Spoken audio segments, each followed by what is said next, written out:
Dito tayo.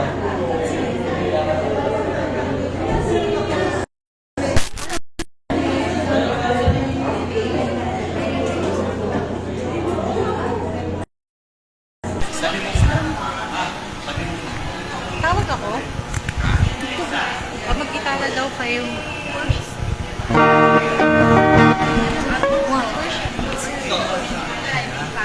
Tingin mo.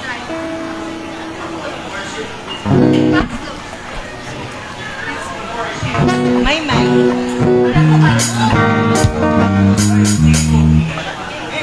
Ayaw tumugtog eh. Bibinin na. Oo nga eh. Wala ka. Wala kasi ako eh.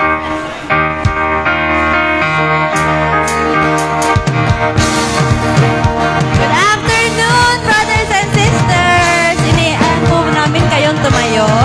Tayo po tayo. Kamusta naman po ang lahat? Panibagong buwan na naman po, no? So, may konting activity lang tayong gagawin muna. Hanap muna kayong partner. Hanap kayong partner. Tapos, yung isa muna, yung nasa kanan, sabihin niyo doon sa partner niyo, magandang hapon, brother or sister. O, yung nasa kaliwa naman, mas pagod ka pa sa hapon. Mas maganda ka pa sa hapon. Yan. O, tingnan niyo ulit yung partner niyo. Yan po ang patunay na napakaganda ng likha ng ating Panginoon. Amen po ba? Amen. Ayan. So this is indeed our God is mighty and worthy that He created us people. And as we sing this song, brothers and sisters, let us all stand as one child of God and praise our Lord Almighty. In the name of the Father, the Son, the Holy Spirit. Amen.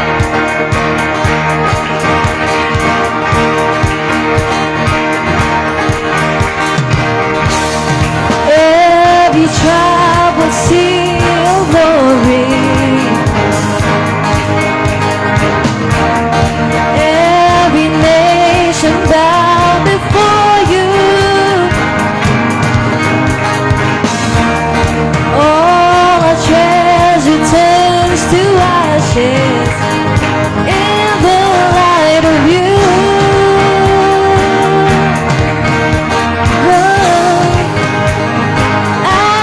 Singing holy is the Lord Almighty. Only you are worthy, worthy of it all. That's it. Every tribe will see your glory. Every nation bow before you. All treasure turns to ashes in the light of you.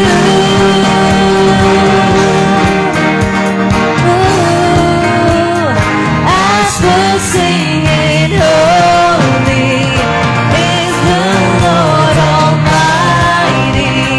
Only you are worthy, worthy of it all.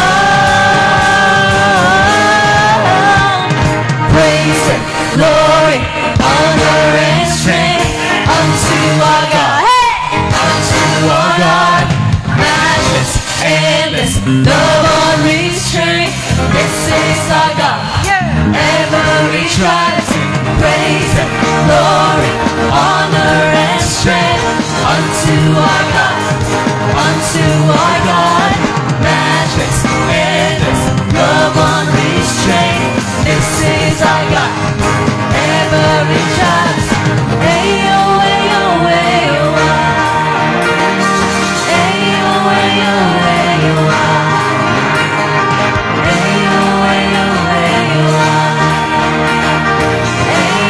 ayo, ayo, there is no one like our God. No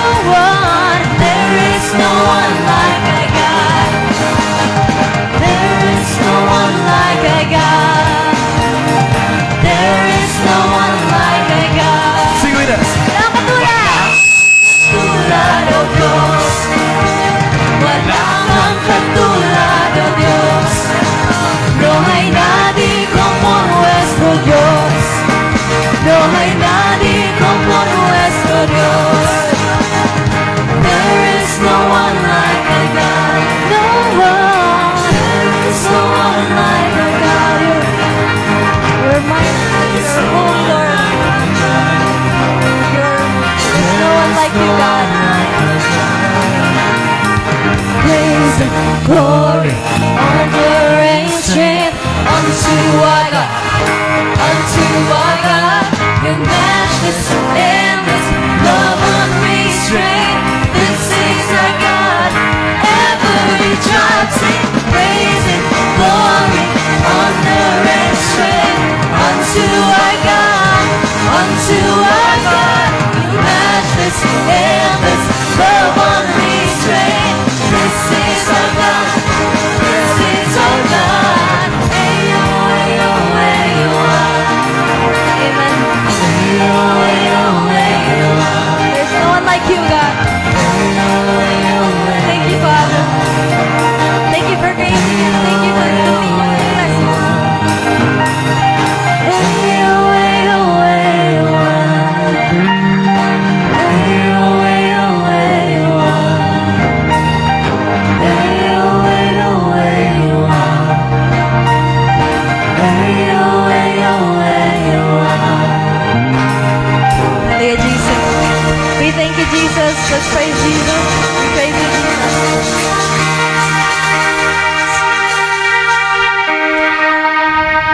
Indeed, Jesus, there's no one like you. Brothers and sisters, let's take a moment to remember who we are singing to. So, minsan kasi we came to worship, we think about what we need, what we're going through, but today, let's look to who is before us. Let's talk to the Lord. Lord, you're holy. Lord, you're worthy. You're the reason why we are here. Lahat ng meron kami, lahat ng aming hininga, lahat ng pagkakataon, dahil yun sa Panginoon. Dahil sa iyo yun, Panginoon. We praise you, Lord, not just because of what you're giving to us, but because of who you really is, who you really are, Lord. Lord, ngayon, binabalik namin sa iyo lahat. You're holy, you're mighty, you've been faithful to us, Lord.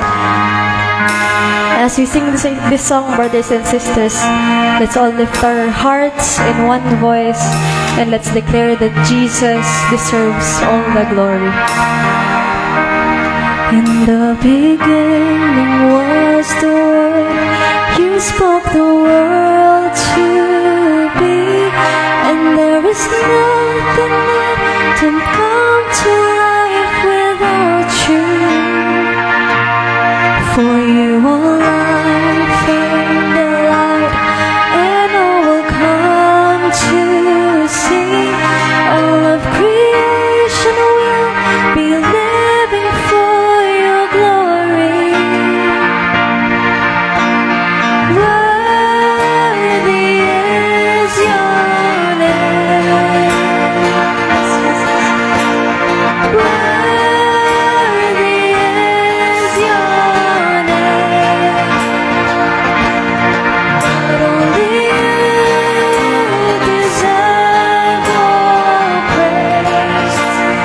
Worthy is your name. Worthy of all of our praise.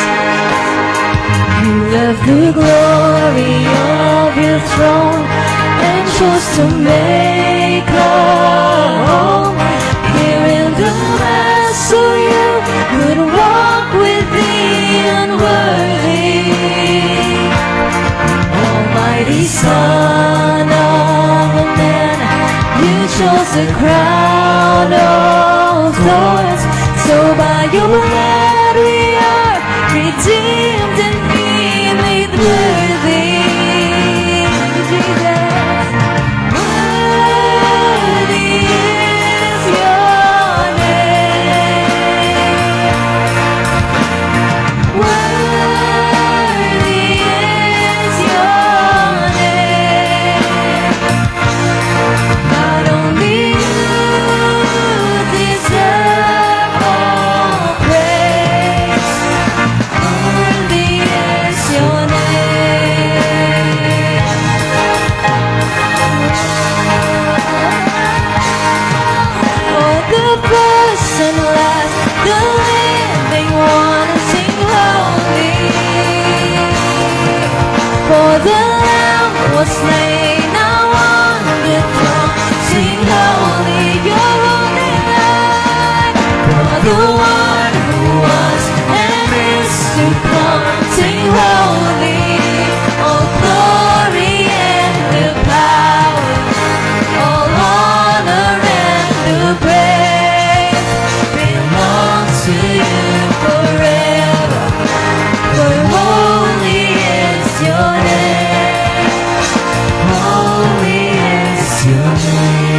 kingdom coming in the fullness of your glory. With all the angels and the saints, all generations lift your name, singing an endless hymn of holy, holy, holy. Let's sing it all together, brothers and sisters. Singing an endless hymn of holy, holy, holy. Holy is your name. Holy is your name. Not only you deserve all praise. Holy is your name. Oh,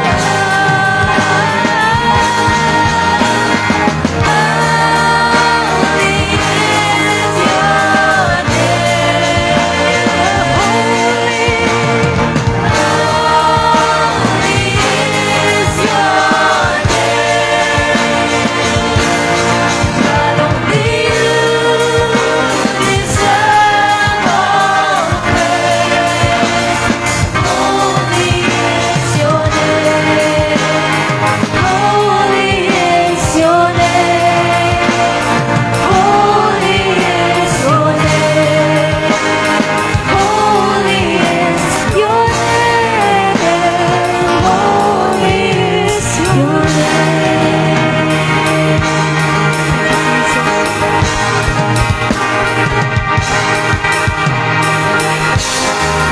Hallelujah. What about a big hand for our Lord, brothers and sisters? Amen and amen. Grabe. Can you feel the presence of the Lord? Pakisabi naman sa katabi mo, I'm happy to see you tonight. By the way, I'm not Brother Ron. I'm Brother Rob. No, ako po at yung kasama ko mamaya ang kapalit ni Brother Ron just for tonight. Just next week, kasama ulit natin si Brother Ron. Good evening! Ayan, parang malungkot. Good evening! Welcome back to our series, No Longer Strangers. Pakingitian yung katabi kasi no longer strangers na dapat yan. No, dapat kilala nyo na yung mga katabi nyo. And tonight, brothers and sisters, we are on our talk number 4 entitled, God Wants Real Unity. Everybody, let's repeat it again. God wants real unity. Okay. Gusto ba natin united tayo? Okay, let's start that unity by saying and praying our favorite prayer at the feast. Pag po nasa inyo yung novena to God's love ninyo, ilabas natin yon. Kung wala man, ipag-pray natin lahat ng prayers, lahat ng dreams natin. Because naniniwala tayo na lahat, nakasulat man sa novena to God's love o hindi, lahat yan matutupad sa tamang oras ng Panginoon. In the name of the Father, the Son, the Holy Spirit. Amen. Today, I receive all of God's love for me.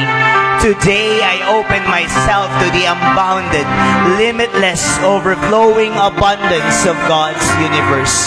Today, I open myself to God's blessings, healing and miracles.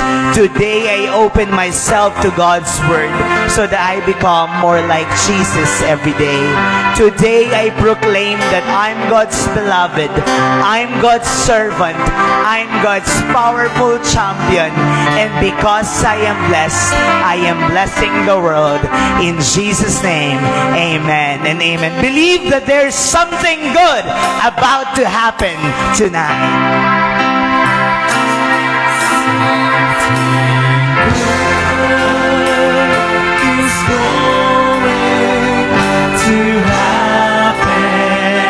To me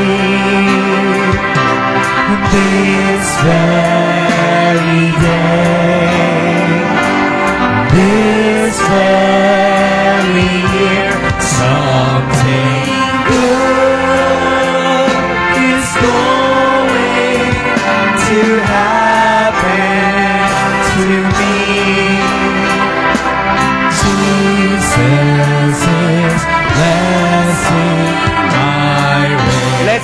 again, brothers and sisters.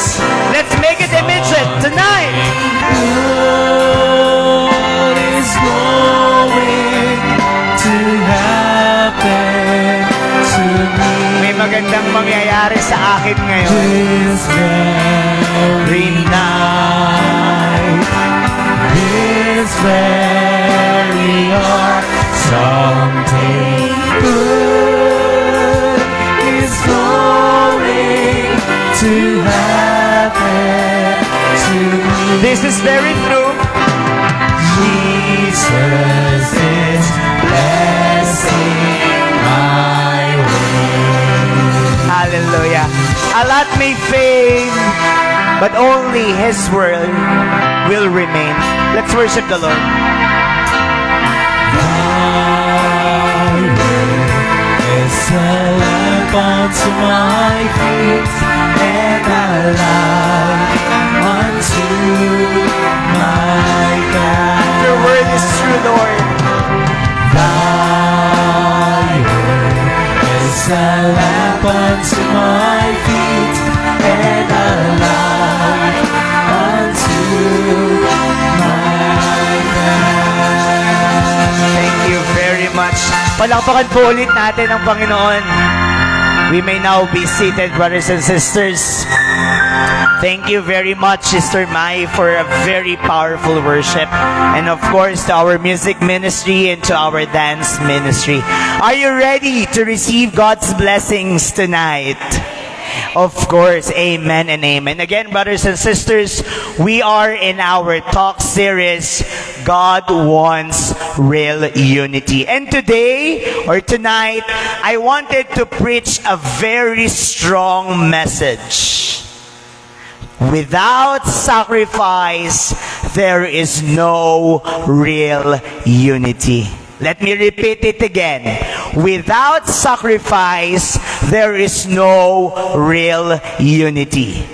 You know, brothers and sisters, from the past weeks, we already dived in with our talk series about Ephesians.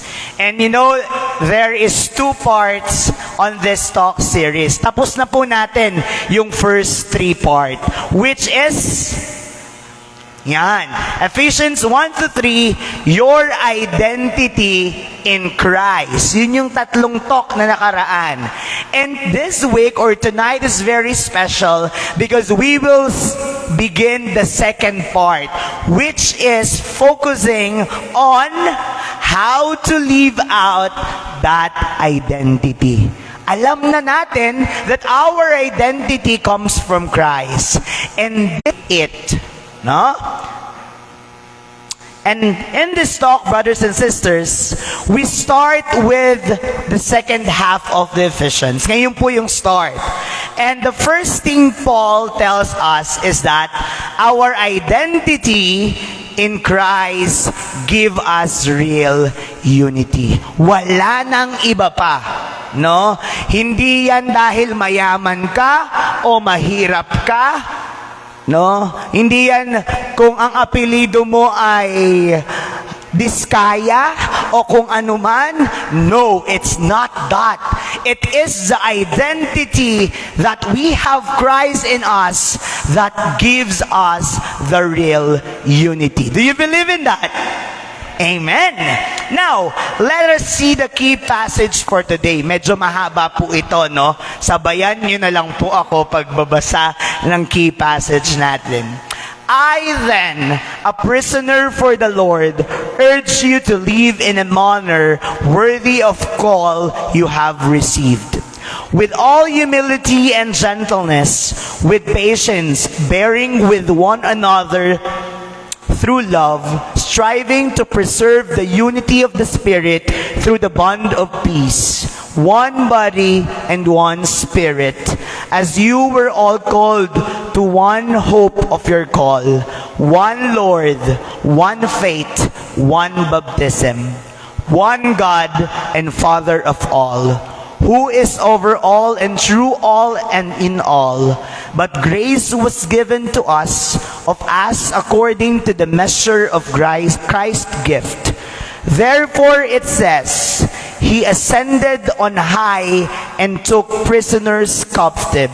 He gave gifts to men, and he gave some as apostles, others as prophets, others as evangelists, others as pastors and teachers, to equip the holy ones for the work of ministry, for building up the body of Christ, until we all attain to the unity of faith and knowledge of the Son of God, to mature manhood, to the extent of the full stature of Christ.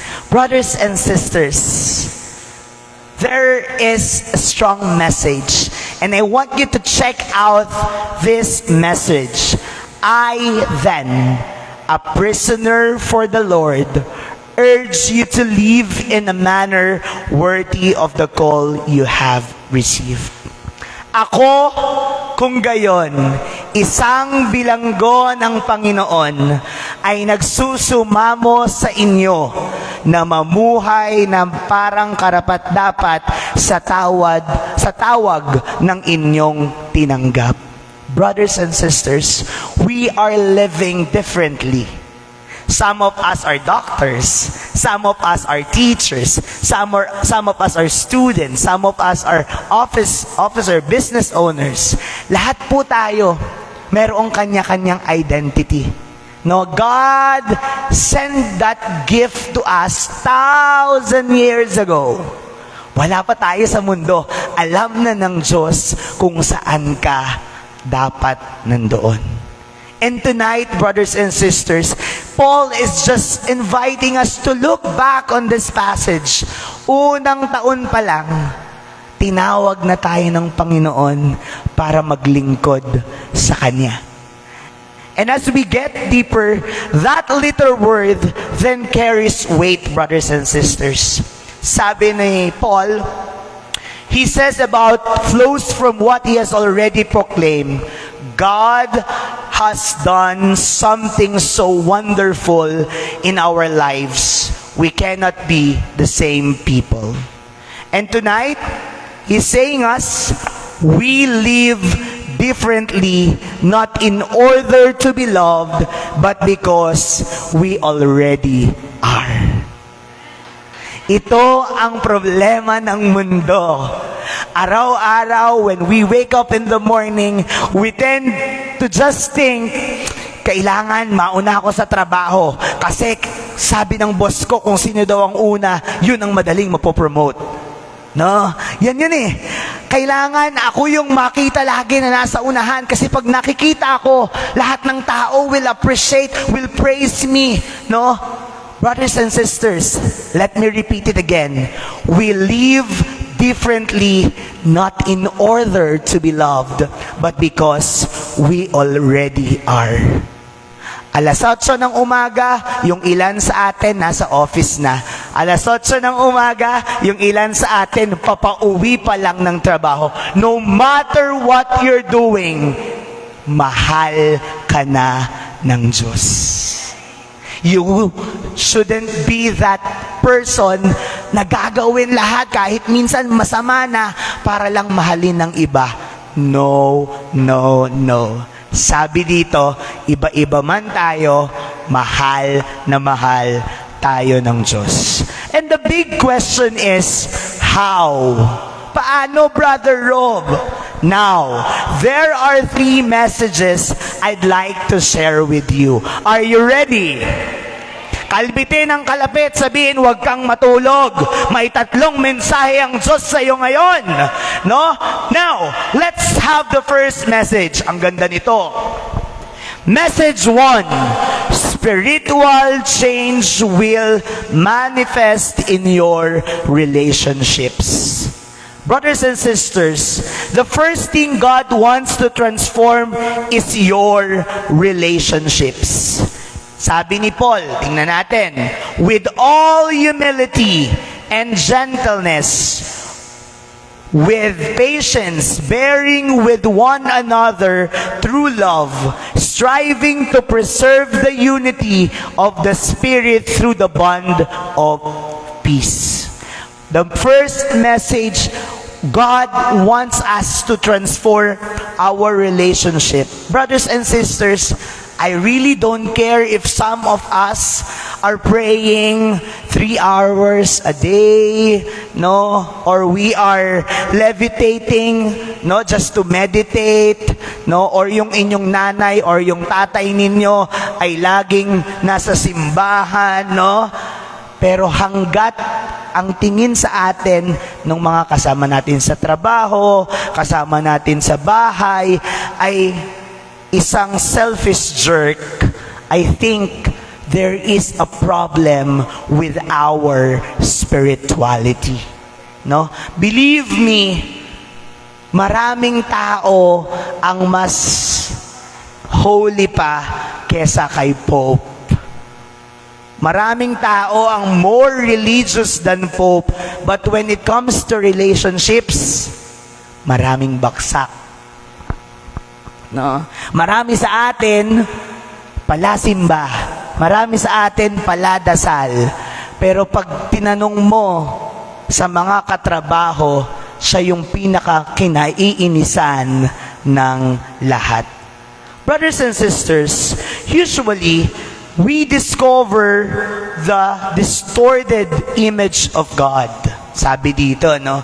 But I also wonder if some get confused when we preach, you must have a personal relationship with God. Yung kasing ilan sa atin, nami-misunderstood yung personal relationship with God. They are happy that they enjoy this one-on-one closeness with God. But honestly, this is a modern rendering of our faith, as this emphasis on a personal relationship. No? Kasi po, ang biblical paradigm is always we. Why? When God deals with a person, it's always to bless a people. God's covenant is always with a community. Pag ikaw ay blines or binigyan ng biyaya ng Panginoon, hindi lang yan para sa'yo. God is telling us that it is not personal. We use the word we. Biniyayaan ka ng Diyos para ibahagi ang biyaya na yan sa iba. No? God blesses a person to bless people. Yan po ang gustong iparating sa atin ng Diyos. God's covenant is always with a community. Kaya ako, naniniwala talaga ako kung sino yung mga taong mapagbigay, siksik, liglig at umaapaw ang biyaya ng Diyos sa kanila. Amen? And tonight, brothers and sisters, it is a testimony that God is really working in our lives. Have you heard the news about what happened to Cebu? What happened to other neighboring provinces? Yan, meron na namang paparating na bagyo. But nakikita po ba ninyo ang biyaya ng Diyos sa atin ngayon? We are attending our regular feast. Ibig sabihin, hindi tayo apektado ng malalakas na bagyo at ng mga pagbaha katulad ng mga kapatid natin sa Cebu. That is a testimony and that is a symbol that God is blessing our community. And tonight, brothers and sisters, God's covenant is always with the community. Why? Because God dealt with Noah and his family and all creatures. Ginamit lang niya si Noah, di ba? To build the ark para mailigtas yung mga naniniwala. God dealt with Abraham to bless him and to bless the nations. God dealt with Moses to deliver Israel. Nakikita po ba natin, brothers and sisters, gumagamit ang Panginoon ng isang tao para magsilbing instrumento ng kanyang pagmamahal at biyaya para sa sanglibutan. Tingnan niyo ang katabi niyo. Sa tingin niyo ba instrumento yan ng Diyos para i-bless tayo? No? Amen? hindi ibig sabihin tayo ang nabibiyayaan, tayo ang mahal. Hindi ibig sabihin, pag laging tayo ang nabibiyayaan, tayo lang ang nagdadasal. Hindi po, no? Our God is using us to be His instrument of love to others. Yan ang tatandaan natin. At tanging Diyos lamang po ang makakapagsabi kung kailan lang din niya kukunin ang buhay na ipinahiram niya. And I repeat again, brothers and sisters, our core message tonight: without sacrifice, there is no real unity. Sino ang may problema ngayong gabi? Sino ang may sakripisyo pa rin sa mga nakakaraang araw? No, meron pa rin. It only means that God is preparing you for something grandest and greatest. Amen? Naniniwala ba kayo na yung challenges natin the past days ay may nag-aantay na malaking biyaya para sa atin? Amen. And you know, brothers and sisters, sabi ni Brother Vo, nung dito sa talk na ito, more than 27 years na daw siyang married. No, ang lagi daw tinatanong ng mga tao sa kanya, what is the secret? No? Ano daw secret? Bakit yung mga mag-aasawa tumatagal ng 50 years nang magkasama, no? Yung mga mag-boyfriend at boyfriend 5 years na, no? Yung mga single tumatagal din kayong single, no? Ano kayang sekreto? Ask me what? The secret is great relationships can only happen with great sacrifice. Ano? Great relationships can only happen with great sacrifice. Ang ganda, no? Lagi tayo nagre-reklamo pagkat nag-aaway yung mga mag-asawa, party pala yun ng journey. Diba? Bakit lagi nag-aaway? Magsusuyuan, no? Party pala yun ng journey. Because our sacrifice is part of our journey to what it is we wanted to have in our life. Brothers and sisters, there are no shortcuts or hacks. You must die to your selfishness so that the other will live. At naniniwala naman ako sa The Feast at sa LOJ community, walang selfish na tao. Amen? Diba? Yung ang kahit na, alam ko, diba? Lalo na nung panahon namin, lalo yung kahit na ang daming gastusin ng mga elder at tito-tita namin, pero pag humingi kami ng suporta para sa Camp Calye, para sa mga gathering, susuportahan nila kami. Diba? Kasi walang selfish na tao dito. At nakakatuwa na sa part naman namin ngayon, kami na yata yung tito at tita, syempre, pag naglambing ang mga youth namin, susuportahan din namin. Kasi yun yung yun yung culture na ibinigay sa atin at itinuro sa atin ng feast. Huwag tayong maging selfish. Kasi when you give, it will come back to you. Naalala ko tuloy si Tita Mimi. Sa kanya yun When you give, it will come back to you. When you give, you're not giving it to the people around you You are giving it back to God. Okay, now, message number 2. Division may mean you're worshiping other gods. Paul follows this by saying, one body and one spirit, as you were also called to the one hope of your call, one Lord, one faith, one baptism, one God and Father of all, who is over all and through all in all. Brothers and sisters, ang daming mga tao sa panahon ngayon ang nalilito na. Sino ba ang Diyos? Sino ba ang dapat kong i-worship? No? Lalo na, balikan natin. In the ancient times, there were many gods. Di ba? May mga maraming gods. Every territory had its own spiritual protectors and providers. Sabi nga, noon daw, pagka sinabi mo na ang wino-worship mo ay itong God na ito, tapos yung kasama mo, iba yung wino-worship niya. So, pag sa nation nyo nagkagulo, ibig sabihin, mas powerful yung God nung isa. No? But as Catholic brothers and sisters, and as one family, no, alam ko that we only have one God.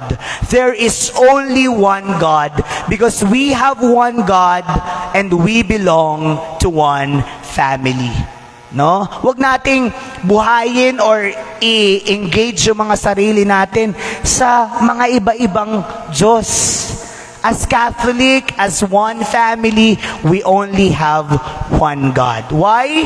Because if we allow conflicts to break us apart, it might mean we're worshiping other gods.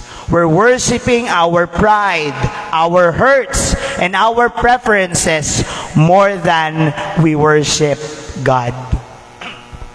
Alam nyo, brothers and sisters, I hope that most of us already felt and know the real reason why until now, it's been 15 years, why until now we are at the feast.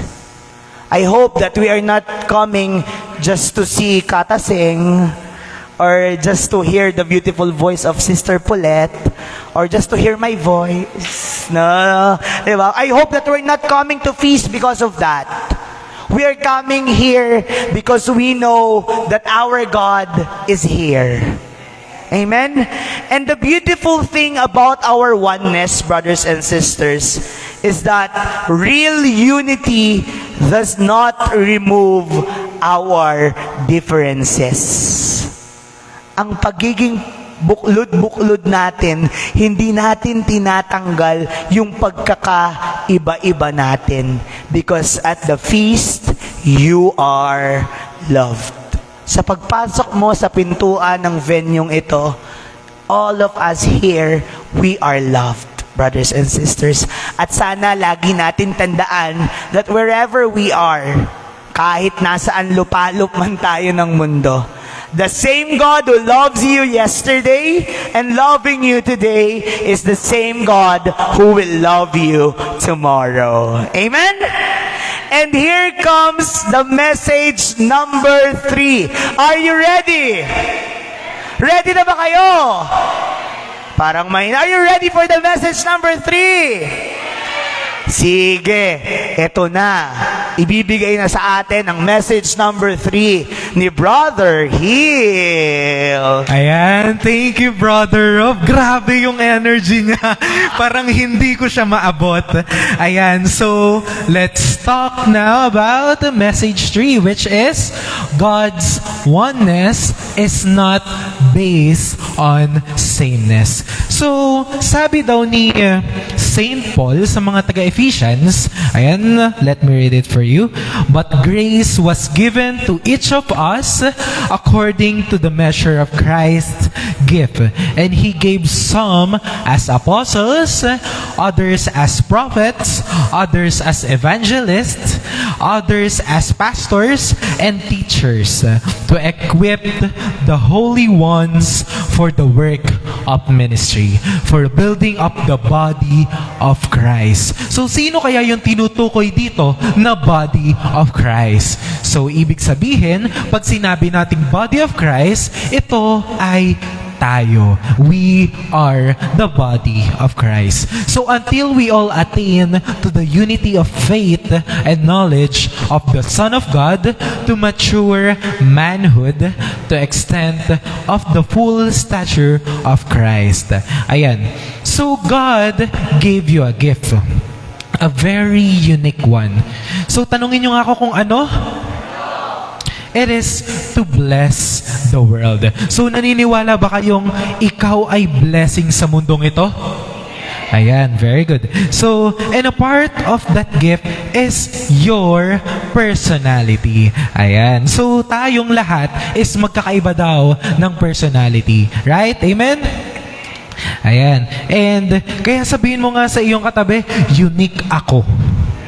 Ayan, unique ako. Yan. The oneness that Paul is promoting is not the kind that flattens people into sameness. Ayan. Ang sinasabi ni Paul na pagiging isa ay hindi yung tipong magiging pare-pares tayong lahat. Kasi, ayan, we can have one Lord but be very different people. Ayan, iisa ang Diyos, pero magkakaiba tayong lahat na nilikha niya. Ayan. So, kaya nga unique tayo, and that is a wonderful thing, and we are wonderfully made. Amen? And we are wonderfully made.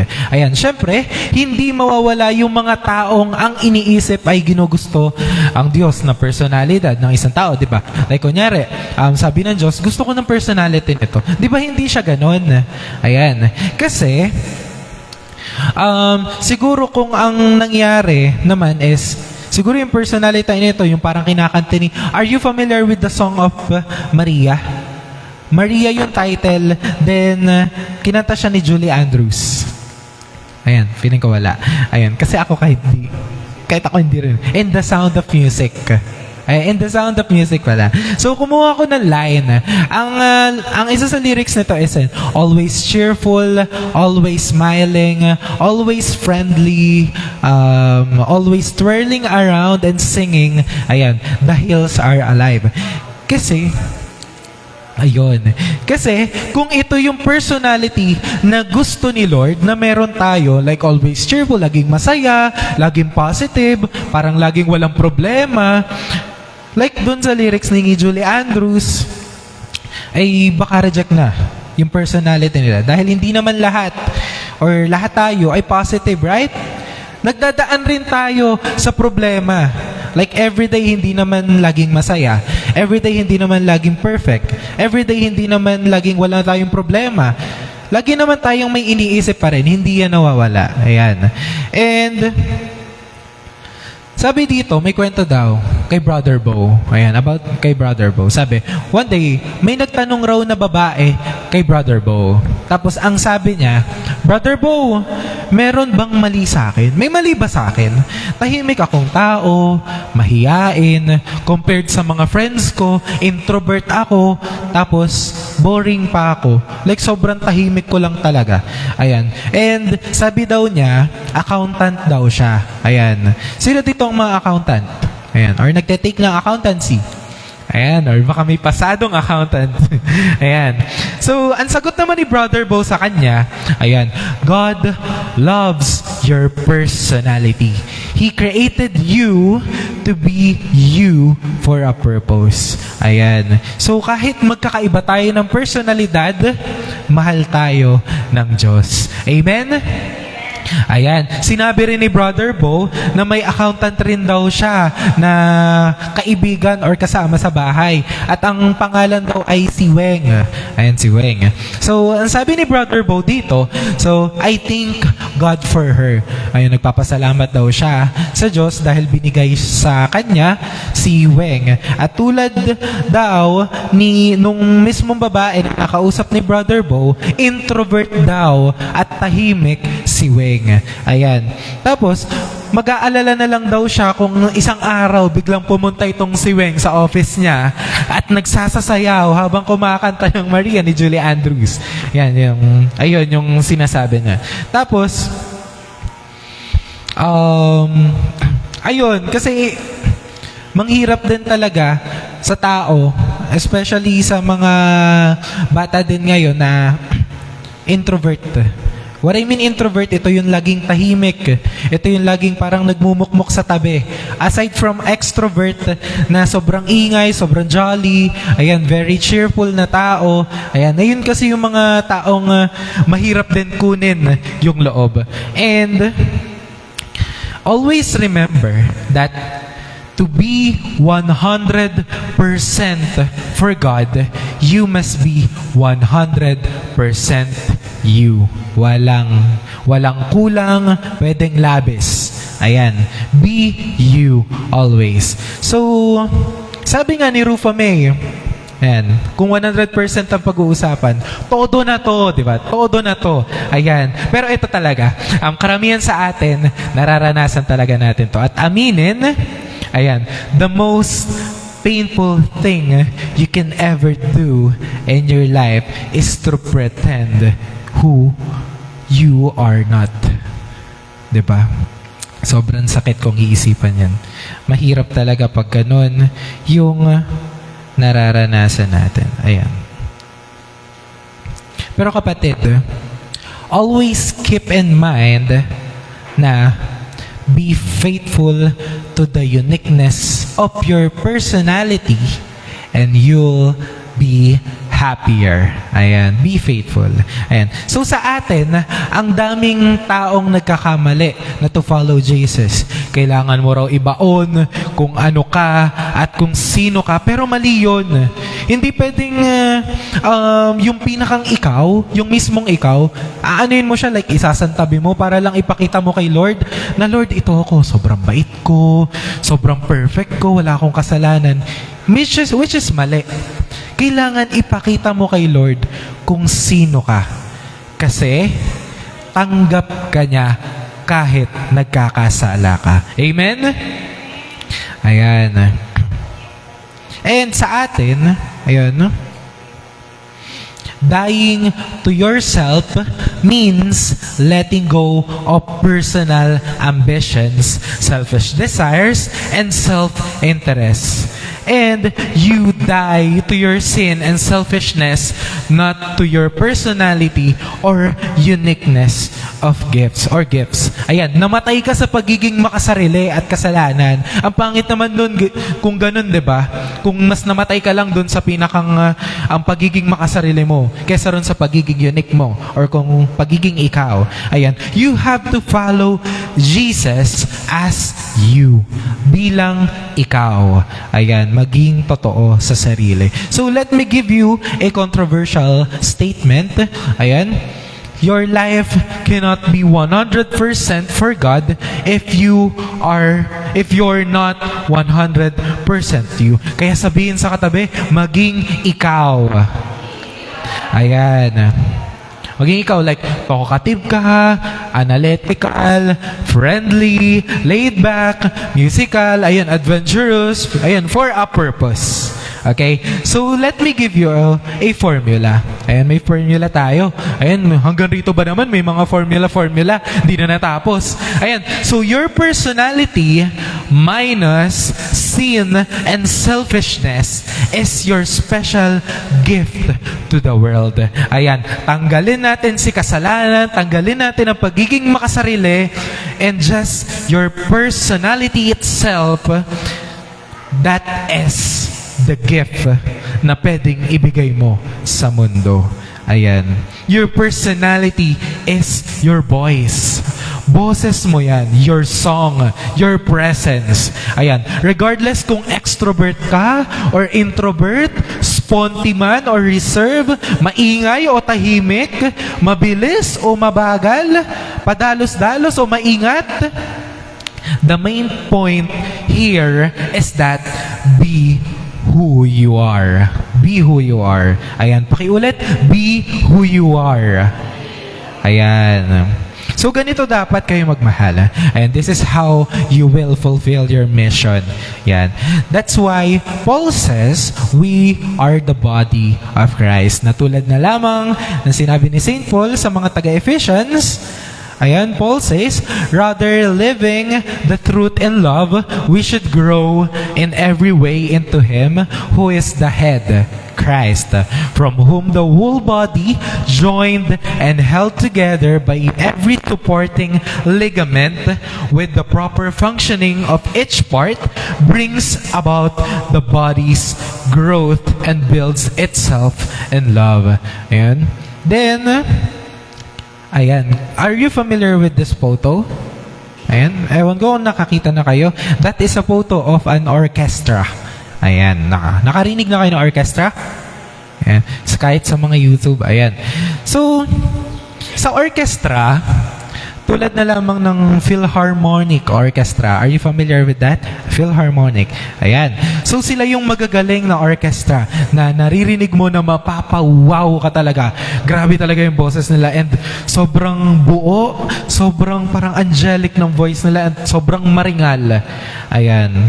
Tapos binubuo sila sa isang choir kasi, binubuo ng soprano, alto, tenor, bass. Ayan, 4 na boses yon. Tapos, isa pa yung conductor o yung mangungumpas. Ayan, sa harap. Ayan. So, may isa silang condition. Ayan, tanungin nyo ako kung ano. Ayan. All must follow the same conductor or yung mangungumpas or else magkakagulo sila which lead into chaos. Right? Ayan. Kasi tulad na lang nito, ayan, di ba, ang isang orchestra ay may drums, may harp, may trumpets, violin, or any other instruments. They're all different. Magkakaiba sila ng uri. Ayan. Each produces a very distinct sound. Magkakaiba rin sila ng tunog. But ang pagkakaiba-iba ng mga instrumento na ginagamit nila na may isang layunin ay nakakabuo ng isang napakagandang tunog. Ayan, tulad na lamang ng condition nila, they must all follow the same conductor or they will produce in chaos. So in the same way, we must follow the same master, which is Christ, or we produce chaos in our world today. Ayan, ganyan din dapat tayo. We have to follow our conductor, which is sino? Si Kristo. Ayan, we're different parts of the body of Christ. We are just His orchestra. Para tayong alto, soprano, tenor, bass. Ayan, siya yung mangungumpas. Ayan, we are the body of Christ and we are His church. Tayo ang kanyang simbahan. I believe na ang bibig ng Diyos ay yung mga taong nagpapahayag din ng salita ng Diyos sa kapwa. Hindi lang ito naka-enclose sa lector, commentator, kung hindi ito ay para sa lahat. Kaya rin nating magpahayag ng salita ng Diyos kahit tayo ay isang normal or kahit isang taong taga-simbalaang or taga-attend lang ng feast. Ayan, kayang-kaya din natin.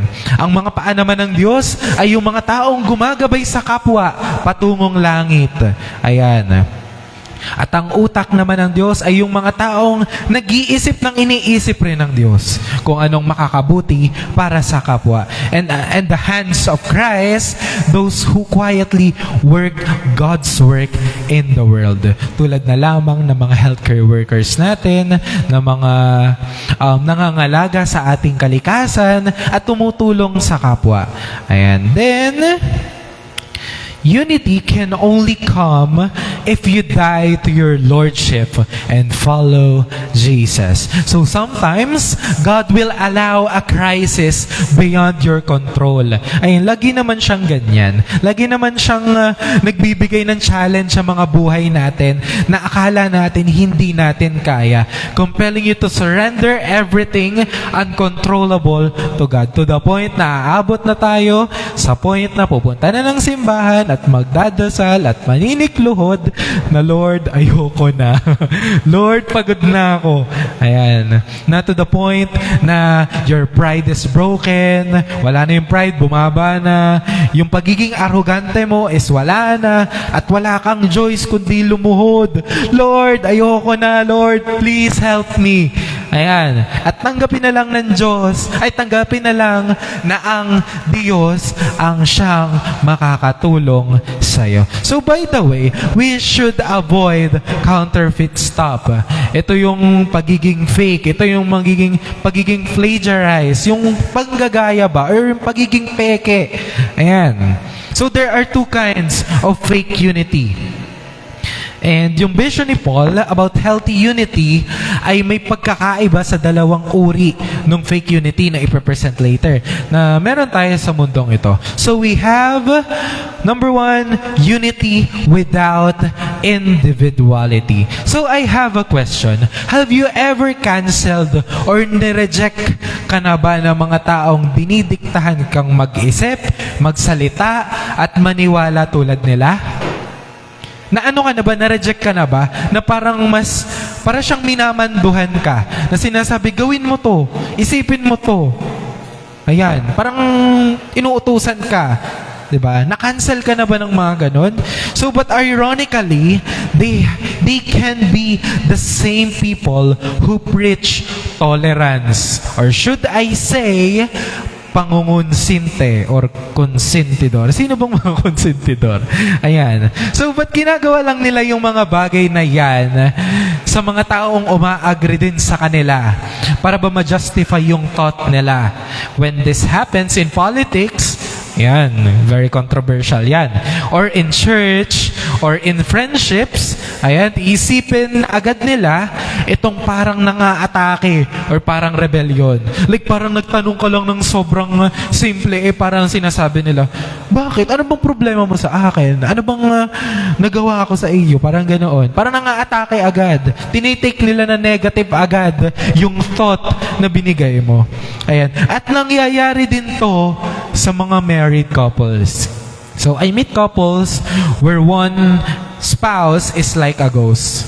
So, hindi to yung ghost sana na parang nagmumulto at hindi mo makita. So, kasi, pag sinasabi raw ng asawa niya, na tara dito, kain tayo doon, punta tayo dito. Sunod lang daw ng sunod ito without voicing her opposition. So, parang sunod-sunuran lang ba? Ayan. She always gives in. Lagi raw siyang nagpaparaya or nagbibigay for the sake of peace. Para lang sa kapayapaan. Para wala ng argument. Para wala ng diskusyon. Minsan lang daw sila mag-away. Pero yung minsan na yon halos hindi na nangyayari. So, pero ang masama dito, once na na-reach ng isang side, or yung nung spouse, yung breaking point niya, nang dahil sa pagiging tahimik, sa pagiging sunod-sunuran, hindi na voice out, she will simply give up on the relationship. Ganun naman usually sa mga nangyayari sa relationship. Right? Ayun. Yung parang pag umabot na sa point, sa pinakang sagad, wala na. Bitaw na. Ayun. Ayun yung pangit sa relationship talaga. Ayun. Kaya wag natin gagawin yan. So next, individuality without unity. So love demands acceptance. So this question is frequently asked yan, sa mga married couples. So ang tanong, ito yung tinatanong minsan bago sila ikasal. So have you totally accepted your spouse? Tinatanggap mo ba ng buo ang partner mo kasama ang kahinaan nito? Kung hindi ka magiging masaya sa buhay niyo mag-asawa. But, I'll give you 3 qualifiers. Ayan. You cannot abuse, adultery, and addiction. Yang tatlong yan. Wag na wag.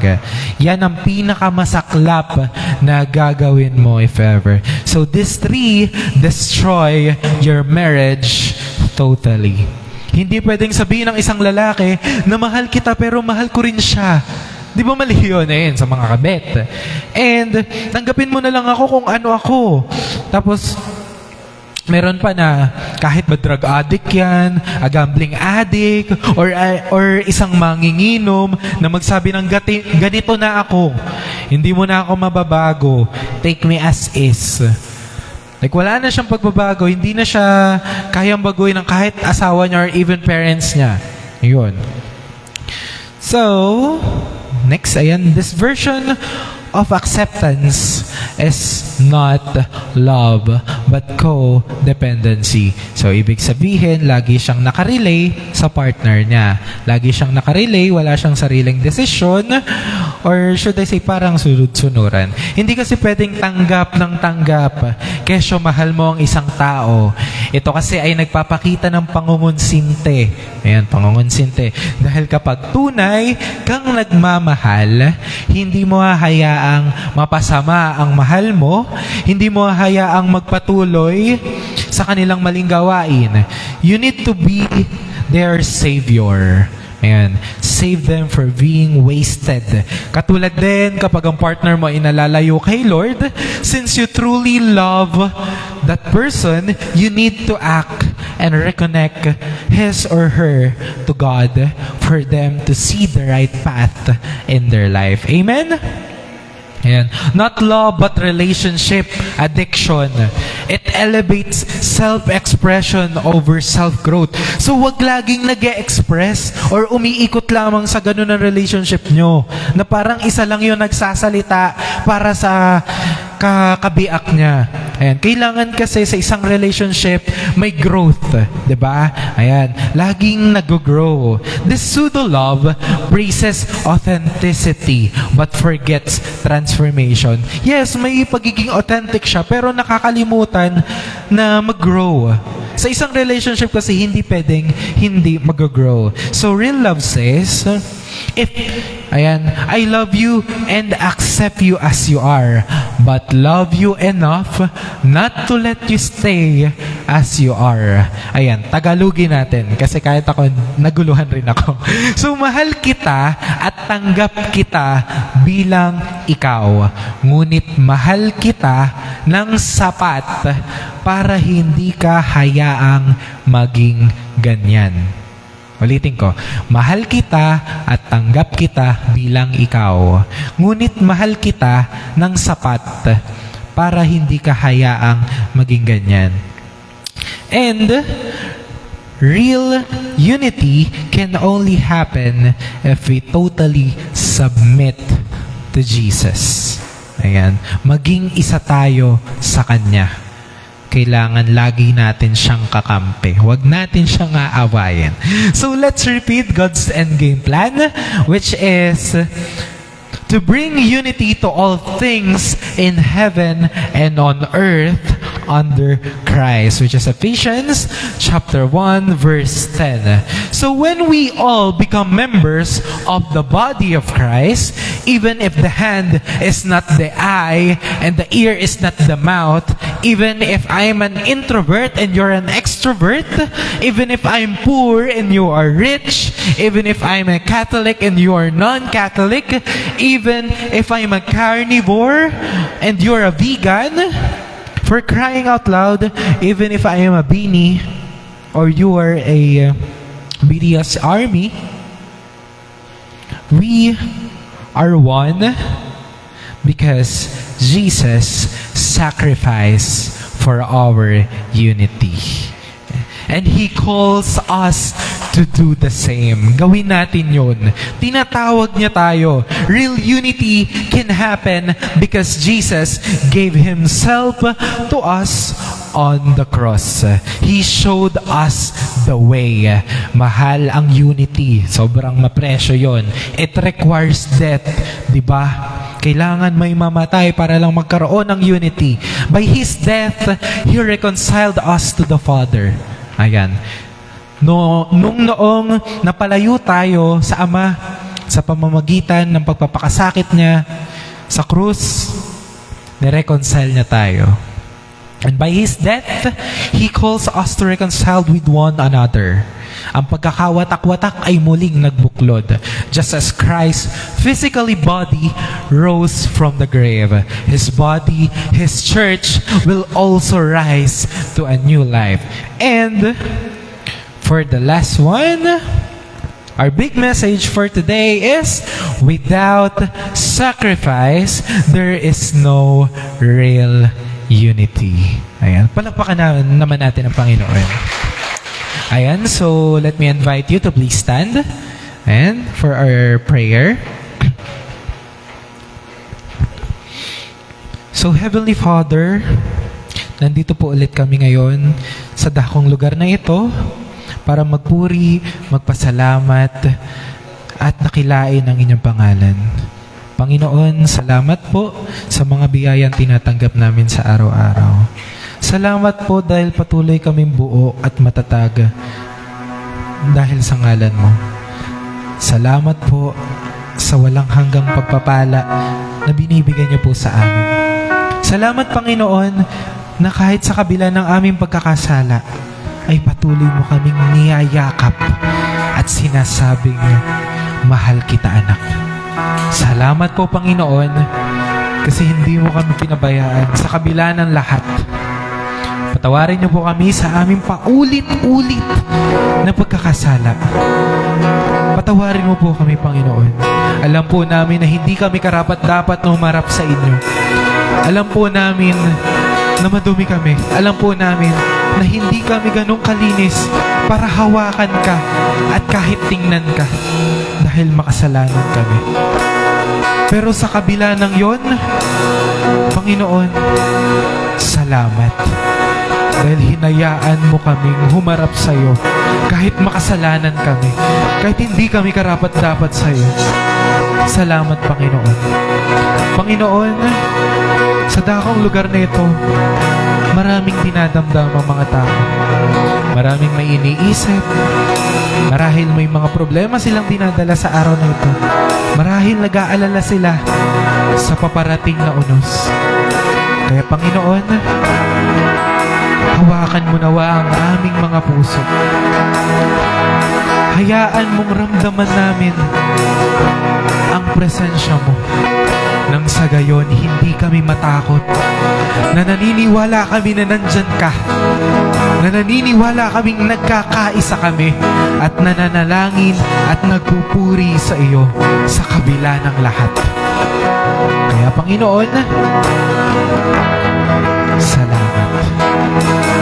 Dahil patuloy mo kaming binubuo sa ngalan mo at sa salita mo. So this we ask in the mighty name of Jesus. Amen. Let's sing, brothers and sisters.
for the Lord.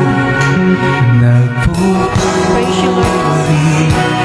Holy worship your name. Oh, Jesus, Diyos ng lahat. Sa ngalan mo, kami lubusang naligtas. Sa ngalan mo, malaya, magpupuri sa iyo kailan pa man. Oh, Jesus, Diyos ng lahat. Oh, Jesus, Diyos ng lahat. Oh, Jesus, Diyos ng lahat. Praise the Lord. Praise the Lord. Alright, so are you blessed, brothers and sisters? Ayan, so do we have any announcements? An announcement?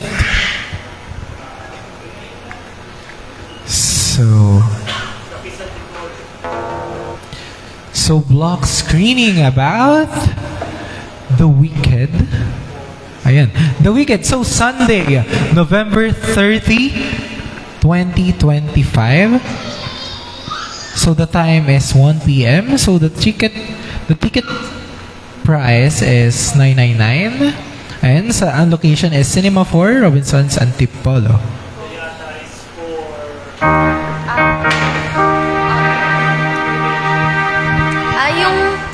Baka may interested po sa atin na bumili ng ticket ng block screening from Fizz Antipolo. So, yung movie po is yung Wicked for Good. Ito po yung bagong Wicked. And sa November 30 po siya. And ang price po is $999. Yung ticket po, hindi lang po movie yung binibili natin dito kasi magbe-benefit din po siya sa iba't ibang churches katulad ng Parish of Immaculate Heart of Mary Antipolo and St. Joseph Marelo Parish of Antipolo. So, yung mga interested po to help yung Fizz Antipolo, mag-reach out lang po sa amin. And kami na po bahala mag-communicate sa inyo kung paano nyo po ma-avail yung ticket. And sa this coming November 23, Sunday, meron po tayong Grand Feast. So, yung mga hindi po makakapag-participate sa 3 days na FeastCon, meron po tayong 1 day lang. Sunday po siya, 3 p.m. to 6 p.m. sa SMX Manila. And ang price po ng ticket is 350 pesos lang. So, yung mga interested po na sumama, mag-communicate na po sa mga servants natin. And pwede po kayo mag-avail ng tickets nyo sa may feastconference.com/grandfeast-afternoon. If ang concern nyo po is yung transpo natin, I think may mga mag-pledge po to, para makapag-support. Po tayong carpool, yung mga kailangan po sumabay papunta sa SMX. So, ayan, thank you. So, before we have our love offering, ayan, can you please raise your love offering? Ayan, ito yung pinakamagandang part, which is tayo ang nagbibigay pabalik sa mga nangangailangan. Ayan. So, sabi nga, habang tayo ay nagbibigay, mas bibigyan tayo ng pagpapala at biyaya ng Diyos. Amen. So, ayan. So, in the name of the Father, the Son, the Holy Spirit. Amen. So, Lord, Father of all, thank you sa mga biyayang pinagkaloob niyo po sa amin sa buwan ng mga nagdaan. Salamat po, Panginoon. Salamat po dahil patuloy niya kaming binibiyayaan, hindi niyo kami pinababayaan, mapa-financially, mentally, spiritually, or physically, man. Salamat po, Panginoon. Panginoon, ito pong aming may bibigay ay munting aming nakayanan lang po. Hindi po ito ganong kalaki, hindi po ito ganong kaliit, ngunit ito po ay sapat na para ibalik sa inyo ang aming papuri at pagsamba. Bagamat hindi ito yung pinakang sapat na aming pwedeng maialay kapalit ng mga biyayang natanggap namin mula sa iyo, gayunpaman, inaalay pa rin po namin. Patuloy kaming mag-aalay sa kahit anong paraan. So, Panginoon, itinataas rin po namin ang mga taong nasalanta sa Cebu. Panginoon, bigyan mo sila ng liwanag at pagpapala. Bigyan mo sila ng proteksyon sa paparating pang bagyo. Panginoon, itinataas po namin ang mga kapatid namin sa iba't ibang panig ng Pilipinas. Patnubayan niyo po sila. Huwag niyo po silang pababayaan. Samahan niyo po sila. Panginoon, gayon rin po ang mga nagdidiwang ng kaarawan sa buwan ng Oktubre at Nobyembre. Panginoon, i-bless niyo po sila ng siksik, liglig, at umaapaw na biyaya. So this we ask in the mighty name of Jesus. Amen. So let's worship the Lord.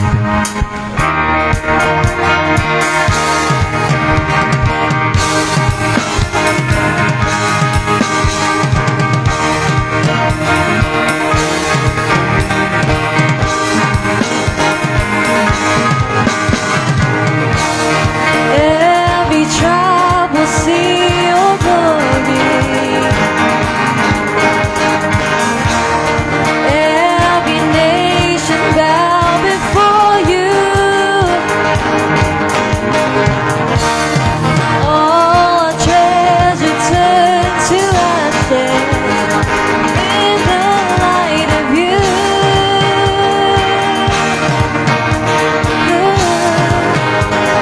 As we're singing, holy is the Lord Almighty.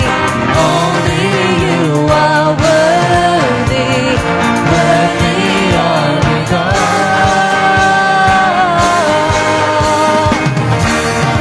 Every tribe will see your glory. Glorify the Lord.